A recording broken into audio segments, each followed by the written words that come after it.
অৱশেষত নিশ্চিত হ'ল অসম মন্ত্ৰীসভাৰ সম্প্ৰসাৰণ। মুখ্যমন্ত্ৰীয়ে স্পষ্ট কৰিলে মন্ত্ৰীসভাৰ সম্প্ৰসাৰণৰ বিষয়টো। 15 আগষ্টৰ আশে-পাশে হ'ব মন্ত্ৰীসভাৰ সম্প্ৰসাৰণ।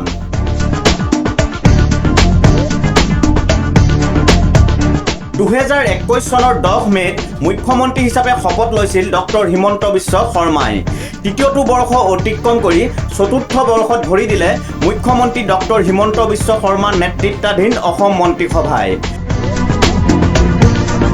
তৃতীয় বছৰ সম্পূৰ্ণ কৰাৰ পিছত স্বাভাৱিকতেই এটা প্ৰশ্নৰ উদ্বেগ হৈছিল যে শৰ্মাৰ মন্ত্ৰীসভাৰ সম্প্ৰসাৰণ কেতিয়া। বিষয়টোক লৈ অনেক জল্পনা কল্পনাৰো সৃষ্টি হৈছে মন্ত্ৰী বিধায়কসকলৰ মাজত। সম্প্ৰসাৰিত মন্ত্ৰীসভাত কোন ইন হ'ব আৰু কোন আউট হ'ব, ইয়াক লৈও উৎকণ্ঠিত হৈ পৰিছে বহুজন।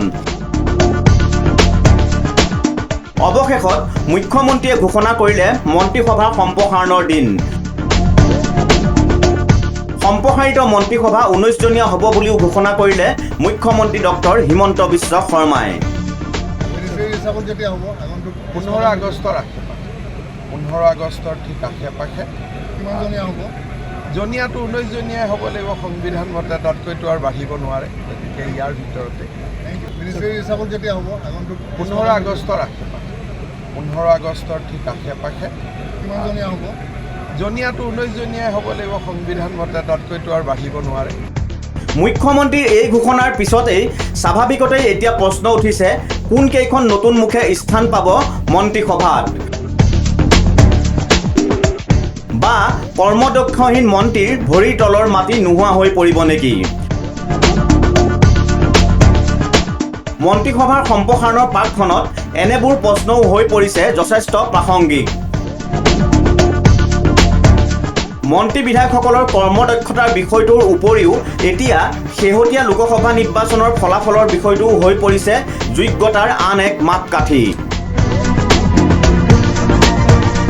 ইয়াৰোপৰি আকৌ মন্ত্ৰীসভাত বিভিন্ন জাতি জনগোষ্ঠীৰ প্ৰতিনিধিত্বৰ বিষয়টোও নিশ্চিতভাৱে হ'ব মন্ত্ৰিত্ব লাভৰ আন এক মাপকাঠি। ইফালে আকৌ মুখ্যমন্ত্ৰীৰ সম্প্ৰসাৰিত মন্ত্ৰীসভাৰ তালিকাত বিজেপিৰ কেন্দ্ৰীয় নেতৃত্বই কেনেধৰণে চিলমোহৰ মাৰিব তাৰ ওপৰতো নিৰ্ভৰ কৰিব অসমৰ মন্ত্ৰী বিধায়কৰ ভৱিষ্যত। সেয়েহে এতিয়া মন্ত্ৰী বিধায়কসকলৰ লগতে মন্ত্ৰীসভাৰ সম্প্ৰসাৰণক লৈ অধীৰ অপেক্ষাৰে বাট চাইছে ৰাজ্যবাসীয়েও। ব্যুৰ' ৰিপৰ্ট, প্ৰথম খবৰ।